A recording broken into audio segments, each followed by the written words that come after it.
উনি দখল করে রাখছে। আর ওনার যে পালিত সন্ত্রাসগুলা ওগুলো দিয়ে এই এলাকায় দমন করে রাখছে। কোনো ছোট ছোট বাচ্চাগুলোরও তারা ছাড়তেছে না, তারা মানে এদেরকে শেষ করে দিচ্ছে, ধ্বংস করে দিচ্ছে এই প্রজন্মগুলারে। মানে এত খারাপ উনি। যে সময় মনে করেন মানে আওয়ামী লীগ ক্ষমতা ছিল ওই সময় খালি আমরা বিএমপি করি মানে জামাত করি এইসব লিস্ট দিত থানায়। আর এখন আওয়ামী লীগ আইসে পরে আবার আমাদের নিয়ে বাহানা করে যে আমরা আওয়ামী লীগ করি, এই করি সেই করি। আমাদের এলাকার সবার যারা মনে করেন ভুক্তভোগী, যারা মানে মামলা খেয়ে রয়েছে বিএমপির সময়, এদেরকেও মানে আওয়ামী লীগ মানে এরকম অবস্থা। আর ওই সময় সে বড় বড় কর্মকর্তাদেরকে নিয়ে মানে মিটিং করে যে মাটি কাটার থেকে কোনো বিএমপি কোনো লোক থাকতেই পারবে না, এই ফ্যামিলি বিএমপি করে, ওই ফ্যামিলি বিএমপি করে, মানে তাদের লিস্ট প্রত্যেকটা থানাত মাঝে লিস্ট, মানে এই ধরনের কাজগুলা সে করে বেরোতো। ছাত্র আন্দোলনের সময় আমাদেরকে 20 তারিখে মামলাটা দেয়, আমি হাসপাতালে ছিলাম, তাও আমাকে 2 নম্বরে দিছিল। পরে আমি যেইভাবে প্রমাণ করছি যে আমি তো হাসপাতালে, এই কারণে তাও আমার থেকে 50,000 টাকা নিচ্ছে আমার এই নামটা কাটানোর জন্য।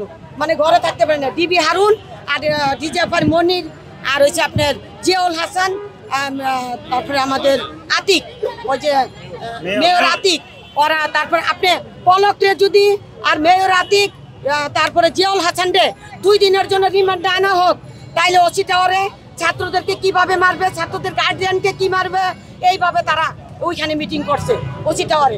আপনি মিটিংটা করছে 3 তারিখে। অনলাইন গ্রুপে যে আক্তার, উনি পতিত স্বৈরাচারের দোষর ছিল এবং উনি বিভিন্নভাবে অর্থের মাধ্যমে বিভিন্ন এবং আব্বাস যে গ্রুপ ছিল সন্ত্রাসী বাহিনী, এই লোকগুলোর উপরে আমাদের ইসিবির উপরে আক্রমণ করাইছে।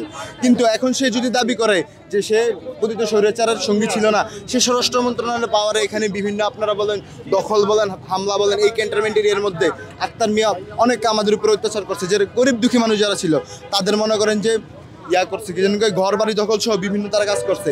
এইখানে আমরা নাবানাকে অলরেডি 33 বিঘা জমি দিয়ে দিছি ডেভেলপের জন্য, আর কয়েক বিঘা দিতে পারি নাই এই সন্ত্রাসী এই খুনি আক্তারের কারণে।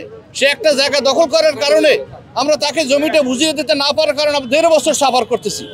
5ই আগস্টের আগে তো আমরা কিছুই করতে পারি না, থানা আমাদের কথা শোনে না। বড় বড় তার গডফাদার যারা আছে সামরিক বাহিনীতে বেসামরিক অবস্থায়, সে জেনারেল জিয়া থেকে শুরু করে স্বরাষ্ট্রমন্ত্রী, সবার সাথে তার সখ্যতা, তার আছে প্রচুর টাকা। এখন তাকে রিমান্ডে নিলে সে যত অপকর্ম করছে সব বের হয়ে যাবে। আর আমাদের এই প্রজেক্টটাও আমরা উন্মুক্ত করতে পারবো, হাজার হাজার মানুষের উপকার হবে।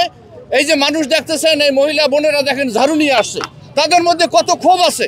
18ই জুলাই এই যে ফুড পার্কে এইটা দখল করছে যে এই যে আমাদের খান মোহাম্মদ আখতারুজ্জামান, তিনি 18ই জুলাই ছাত্র এবং অভিভাবকের বিরুদ্ধে 18ই জুলাই সে বিভিন্ন লোক ভাড়া করে, আওয়ামী সন্ত্রাসী আরো অনেক লোক তোলার ভাড়া করে আইনা এই ফুড কোর্ট বিভিন্ন ভবনের তার নির্মাণাধীন ভবন এই বিভিন্ন দখল করে করছে। এগুলির মধ্যে রাখতো আর ছাত্রদের উপরে অভিভাবকের উপরে হামলা করাইতো।